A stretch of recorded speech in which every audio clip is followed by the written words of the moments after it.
നമസ്കാരം. തിരുവനന്തപുരം വെഞ്ഞാറമ്മൂട് നടന്ന ഇൻസിഡന്റ്.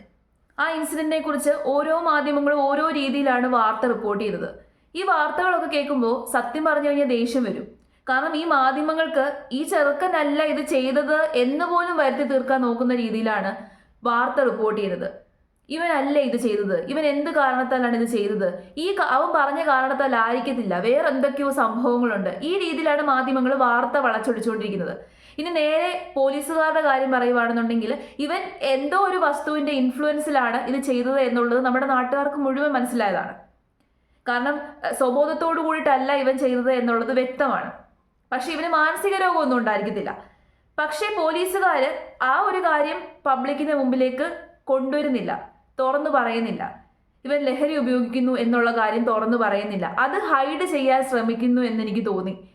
പക്ഷെ ഇതൊക്കെ വ്യക്തമായിട്ടുള്ള കാര്യമാണ്. ഇപ്പൊ നമ്മുടെ നാട്ടിലുള്ള യങ്സ്റ്റേഴ്സിന്റെ ഒക്കെ മൈൻഡ് സെറ്റ് ഷിഫ്റ്റ് ചെയ്യുന്നതിന്റെ പ്രധാനപ്പെട്ട കാരണം ഇത്തരം വസ്തുക്കളുടെ ഉപയോഗമാണ് എന്നുള്ളത് നമുക്കൊക്കെ അറിയാം. അവൻ എന്തിനത് ചെയ്തു? തിന്നിട്ട് എല്ലിൻ്റെ ഇടയിൽ കയറിയിട്ട്. അച്ഛന് സാമ്പത്തിക ബുദ്ധിമുട്ടാണെന്നുണ്ടെങ്കിൽ ഇവൻ കൈ നീട്ടേണ്ടത് ബന്ധുക്കളുടെ മുമ്പിലാണോ? എല്ലാവരും കഷ്ടപ്പെട്ട് തന്നെ ജോലി ചെയ്താണ് പണം സമ്പാദിക്കുന്നത്. ഒരു പരിധി വരെയൊക്കെ നമുക്ക് നമ്മളെ ബന്ധുക്കൾ സഹായിക്കും. അത് കഴിയുമ്പോൾ ആരും സഹായിക്കത്തില്ല. അവരുടെ മുമ്പിൽ ചെന്ന് കൈ നീട്ടിയിട്ട് അവർ പൈസ തരുന്നില്ല എന്ന് പറഞ്ഞ് അവരെ കുറ്റപ്പെടുത്താനോ അവരെ ഉപദ്രവിക്കാനോ നമുക്കൊരു അവകാശമില്ല. 23 വയസ്സ് വരെ ഈ മകനെ വളർത്തിയതും കഷ്ടപ്പെട്ട് വളർത്തിയതും ആ മകന് തിന്നാൻ കൊടുത്തതും ഉടുക്കാൻ കൊടുത്തതും അവനെ പഠിപ്പിച്ചതും എല്ലാം അച്ഛനാണ്. 23 വയസ്സായി.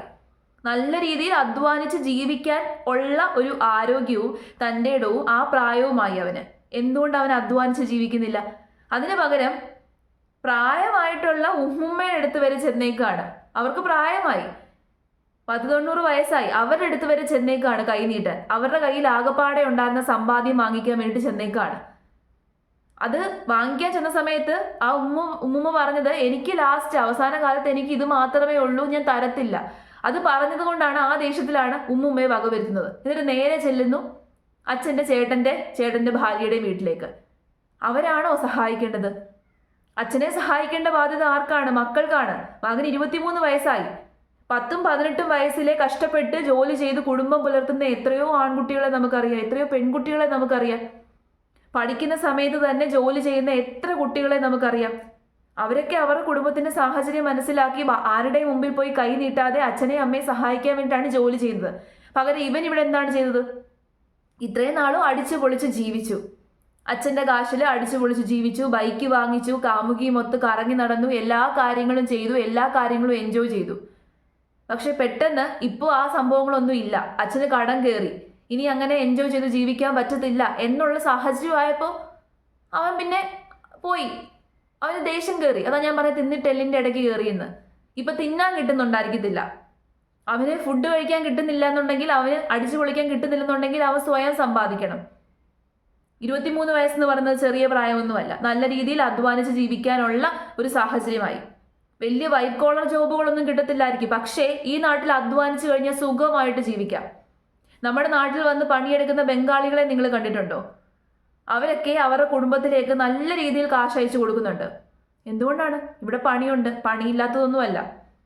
വലിയ വലിയ കമ്പനികളിൽ പോയിരുന്ന് കമ്പ്യൂട്ടറിന്റെ മുമ്പിൽ കുത്താനുള്ള പണി ചിലപ്പോൾ കിട്ടിയിരുന്ന് വരില്ല, പക്ഷെ കുടുംബത്തെ നോക്കാനുള്ള പണി കിട്ടും. അങ്ങനെ കുടുംബത്തെ നോക്കി ജീവിക്കുന്ന എത്ര ആൺകുട്ടികളുണ്ട്? ഇവനെക്കാട്ടി ചെറിയ ആൺകുട്ടികളുണ്ട് കുടുംബത്തെ നോക്കി ജീവിക്കുന്നത്. അപ്പൊ ഇവൻ ചെയ്തത് ശരിക്കും പറഞ്ഞാൽ ന്യായീകരിക്കാൻ പറ്റാത്ത തെറ്റ് തന്നെയാണ്. ഇവൻ അവരോട് ചെയ്ത അതേ രീതിയിലുള്ള ശിക്ഷ ഇവന് കിട്ടണമെന്നാണ് ഞാൻ പറയുന്നത്. കാരണം ആ ശിക്ഷയ്ക്ക് അവൻ അർഹനാണ്. സ്വന്തം പെറ്റുതള്ളയെയും കൂടെ പിറന്ന സഹോദരൻ, നാട്ടുകാർ പറയുന്നത് സഹോദരനോട് ഭയങ്കര സ്നേഹമാണെന്ന്. എന്ത് സ്നേഹം? സഹോദരനെ ഭയങ്കര ഇഷ്ടമായിരുന്നു, എന്നും ഫുട്ബോൾ കളിക്കാൻ വിളിച്ചുകൊണ്ട് പോകുമായിരുന്നു, സഹോദരന് എല്ലാം കൊടുക്കുമായിരുന്നു. സഹോദരനോട് സ്നേഹമുള്ളവൻ കാണിക്കുന്ന പരിപാടിയാണോ? അവന് ജീവിതം അടുത്തിട്ടുണ്ടെന്നുണ്ടെങ്കിൽ, അവന് ജീവിക്കാൻ താല്പര്യമില്ലെന്നുണ്ടെങ്കിൽ അവൻ സ്വയം അത് ചെയ്യണം. സഹോദരൻ ജീവിതം തുടങ്ങിയിട്ടേ ഉള്ളൂ. ആ കൊച്ചുചെറുക്കന് ജീവിക്കണ്ടേ? ആ കൊച്ചുചെറുക്കൻ ഇനി മുന്നോട്ട് എത്ര കാലം ജീവിക്കാനുണ്ടായിരുന്നു? ഈ മാധ്യമങ്ങൾ ന്യായീകരിക്കുന്നത് പോലെ, മറ്റുള്ളവർ ന്യായീകരിക്കുന്നത് പോലെ ഈ തെറ്റിനെ ന്യായീകരിക്കാൻ നമുക്ക് സാധിക്കത്തില്ല. കാരണം അവൻ ചെയ്തത് തെറ്റ് തന്നെയാണ്.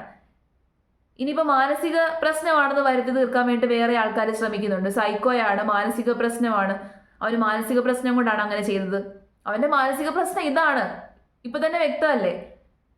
അച്ഛന് വരാൻ സാധിക്കുന്നില്ല. അച്ഛൻ ഇപ്പൊ പഴയതുപോലെ പൈസ അയച്ചു കൊടുക്കുന്നുണ്ടായിരിക്കത്തില്ല. കാരണം അവിടെ സാമ്പത്തിക ബുദ്ധിമുട്ടാണെന്നുണ്ടെങ്കിൽ അദ്ദേഹത്തിന് പൈസ അയച്ചു കൊടുക്കാനോ നാട്ടിലോട്ട് പോലും വരാനുള്ള നിർവാഹം അദ്ദേഹത്തിനില്ല. അവിടെ കുടുങ്ങി കിടക്കാണ്.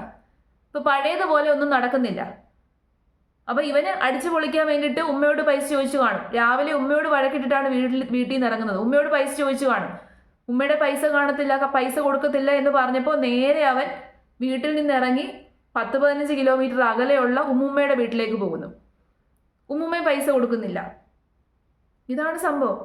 ഉപ്പയ്ക്ക് വേണ്ടിയിട്ട് പൈസ ചോദിക്കാനാണ് പോയെന്നാണ് അവൻ പറയുന്നത്. എനിക്ക് തോന്നുന്നില്ല ഉപ്പയോട് സ്നേഹമുള്ള മകനാണെന്ന്. ഉപ്പയോട് സ്നേഹമുള്ള മകനാണെന്നുണ്ടെങ്കിൽ ഉപ്പ അവിടെ കുടുങ്ങി കിടക്കുവാണെന്ന് അറിഞ്ഞപ്പോൾ തന്നെ ഇവൻ ഏതെങ്കിലും ജോലിക്ക് പോയേനെ. വീട്ടുകാരുടെ സ്നേഹമുള്ള ആമക്കളാണെങ്കിലും പെൺമക്കളാണെങ്കിലും അങ്ങനെയാണ് ചെയ്യുന്നത്. അല്ലാതെ മറ്റുള്ളവരുടെ മുമ്പിൽ കൈനീട്ടാനല്ല പോകുന്നത്. ഇപ്പോഴത്തെ യങ്സ്റ്റേഴ്സിന്റെ ഒരു പ്രധാന പ്രശ്നമാണ്. പണ്ട് കാലത്ത് അങ്ങനെ ആയിരുന്നില്ല. പണ്ട് കാലത്ത് ആൺകുട്ടികളാണെങ്കിലും പെൺകുട്ടികളാണെങ്കിലും വീട്ടിലെ സാഹചര്യം അനുസരിച്ച് ജീവിക്കുമായിരുന്നു. വീട്ടിലെ സാഹചര്യം എന്താണ്, സാമ്പത്തികമായിട്ട് ബുദ്ധിമുട്ടുണ്ടെന്നുണ്ടെങ്കിൽ അത് അറിഞ്ഞിട്ടായിരുന്നു നമ്മൾ ജീവിക്കുന്നത്. ഒരു കാര്യത്തിൽ പൈസ ഇല്ല എന്ന് നമ്മുടെ അച്ഛനും അമ്മയും പറഞ്ഞു കഴിഞ്ഞാൽ നമ്മളത് മനസ്സിലാക്കും. ഓക്കെ, ഇല്ല. ചിലപ്പോഴൊക്കെ നമ്മൾ കുറച്ചും കൂടി കുഞ്ഞിലെ ആയിരുന്നപ്പോൾ നമ്മൾ വാശി പിടിക്കുമായിരിക്കും, കരയുമായിരിക്കും. കുറച്ചും കൂടി വലുതാകുമ്പോൾ പൈസ ഇല്ലെന്ന് പറഞ്ഞാൽ പൈസ ഇല്ല. അതല്ലെന്നുണ്ടെങ്കിൽ നമ്മൾ പോയി പൈസ ഉണ്ടാക്കണം. നമുക്ക് എന്തെങ്കിലും ആവശ്യം ഉണ്ടെങ്കിൽ നമ്മൾ പോയി പൈസ ഉണ്ടാക്കണം. പക്ഷെ ഇപ്പോഴത്തെ കാലത്തെ പിള്ളേർക്ക് അത് അറിയത്തില്ല. ഇപ്പം പൈസ ഇല്ല എന്ന് പറഞ്ഞു കഴിഞ്ഞാൽ അവന്മാർ വിചാരിക്കുന്ന എന്തോ വലിയ തെറ്റ് ചെയ്തു, മാതാപിതാക്കൾ എന്തോ വലിയ തെറ്റ് ചെയ്തു. ഇവന് നാണമില്ലല്ലോ. 23 വയസ്സ് വരെ ഈ തണ്ടും തടിയും എല്ലാം ഉണ്ടാക്കി കൊടുത്തു അച്ഛനും അമ്മയും. ഇനി അവന് സ്വന്തമായിട്ട് ജീവിക്കാമായിരുന്നല്ലോ, അച്ഛനെ സഹായിക്കാമായിരുന്നല്ലോ.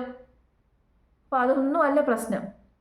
അവന്റെ യഥാർത്ഥത്തിലുള്ള പ്രശ്നം ഇതാണ്. അവനിപ്പം എൻജോയ് ചെയ്ത് ജീവിക്കാൻ പറ്റുന്നില്ല, അടിച്ചു പൊളിച്ച് ജീവിക്കാൻ പറ്റുന്നില്ല. അതിനു വേണ്ടിയിട്ട് കാമുകിയെ വകവരുത്തി. ആ പെങ്കൊച്ച് എന്ത് തെറ്റ് ചെയ്തു? ഇതുവരെ ആ പെങ്കൊച്ച് അവനോട് തെറ്റ് ചെയ്തതായിട്ട് ഒരു കാര്യവും പുറത്തു വന്നിട്ടില്ല. ആ പെങ്കൊച്ചിന് അവനോട് ഭയങ്കര സ്നേഹമായിരുന്നു. അപ്പോൾ അവന് പഴയതുപോലെ ലക്ഷറീസ് ആയിട്ട് ജീവിക്കാൻ പറ്റാത്തത് കൊണ്ട് അവനോട് സ്നേഹമുണ്ടായിരുന്ന, അവനെ വിശ്വസിച്ച് ജീവിച്ചിരുന്നവരെയെല്ലാം അവൻ വകവരുത്തി. ഇതാണ് സത്യം. ഇവൻ എന്തിനിത് ചെയ്തു എന്നതിൻ്റെ ഏറ്റവും പ്രധാനപ്പെട്ട സത്യം ഇതാണ്. അതിനവനെ പ്രേരിപ്പിച്ചുണ്ടായിരിക്കുക അവൻ ഉപയോഗിച്ച ലഹരിയായിരിക്കും. അത് പുറത്തു വരത്തില്ല. കാരണം ഇത്രയും വലിയ ഒരു കാര്യം ഇതിൻ്റെ ഇൻഫ്ലുവൻസിൽ ചെയ്തു എന്ന് പറയുമ്പോൾ നമ്മുടെ നാട്ടിൽ ഇപ്പോൾ നടന്നുകൊണ്ടിരിക്കുന്ന ഈ ബിസിനസ് ഉണ്ടല്ലോ, അത് നിർത്തലാക്കേണ്ടി വരും. പോലീസുകാർ കണ്ണടക്കത്തില്ല, പോലീസുകാർക്ക് പോയേ പറ്റത്തുള്ളൂ. പക്ഷെ നിർത്തലാക്കാൻ ഒരു ഉദ്ദേശവും ഇല്ല. നമ്മുടെ ഗവൺമെന്റിനാണെങ്കിലും നമ്മുടെ ഉദ്യോഗസ്ഥന്മാർക്കാണെങ്കിലും നിയമപാലകർക്കാണെങ്കിലും ഇതൊന്നും നിർത്തലാക്കാൻ ഒരു ഉദ്ദേശവും ഇല്ല. ഏതെങ്കിലും ചെറുകിട വ്യാപാരികളെ പിടിക്കും, അവരുടെ കയ്യിൽ നിന്ന് 10-20 ഗ്രാം പിടിക്കും, അതോടുകൂടിയിട്ട് കഴിഞ്ഞു. വൻകിട വ്യാപാരികളെ പിടിച്ചെങ്കിലേ സാധിക്കത്തുള്ളൂ. അപ്പോൾ ഈ അനാവശ്യമായിട്ടുള്ള കാര്യങ്ങളൊക്കെ ഉപയോഗിച്ച് അതിൻ്റെയൊക്കെ ഇൻഫ്ലുവൻസിൽ ലക്ഷറീസ് ആയിട്ട് ജീവിച്ച ഒരു ചെറുക്കൻ, 23 വയസ്സുള്ളൊരു ചെറുക്കൻ, അവന് കുറച്ച് നാളുകളായിട്ട് അവന് അടിച്ചു പൊളിച്ച് ജീവിക്കാനോ ലക്ഷറീസ് ആയിട്ട് ജീവിക്കാനോ ഉള്ള പൈസ കിട്ടുന്നില്ല. അപ്പോൾ അതിന് വേണ്ടിയിട്ട് അവൻ എല്ലാവരെയും വകവരുത്തി. എന്നിട്ടിപ്പോൾ അവനെ ന്യായീകരിക്കാൻ ആൾക്കാരാണ്. അവന് മാനസിക പ്രശ്നം, അവന് കുടുംബത്തിൽ നിന്ന് സ്നേഹം കിട്ടുന്നുണ്ടായിരിക്കത്തില്ല, ഇളയ മകൻ ജനിച്ചതോടുകൂടിയിട്ട് മൂത്ത മകനോടുള്ള സ്നേഹം കുറഞ്ഞു കാണും, അതുകൊണ്ടാണ് അങ്ങനെ ചെയ്തത്, അല്ലെങ്കിൽ കാമുകിക്ക് വേറെ ആരോടെങ്കിലും ഇഷ്ടമുണ്ടായിരിക്കും. അങ്ങനെ പല പല കാരണങ്ങൾ പറഞ്ഞിട്ട് ഇവൻ ചെയ്ത കാര്യത്തെ ന്യായീകരിക്കുകയാണ്. എന്തൊക്കെ കാരണം ഉണ്ടെന്ന് പറഞ്ഞു കഴിഞ്ഞാലും ഇവൻ ചെയ്ത കാര്യത്തെ ന്യായീകരിക്കാൻ പറ്റത്തില്ല.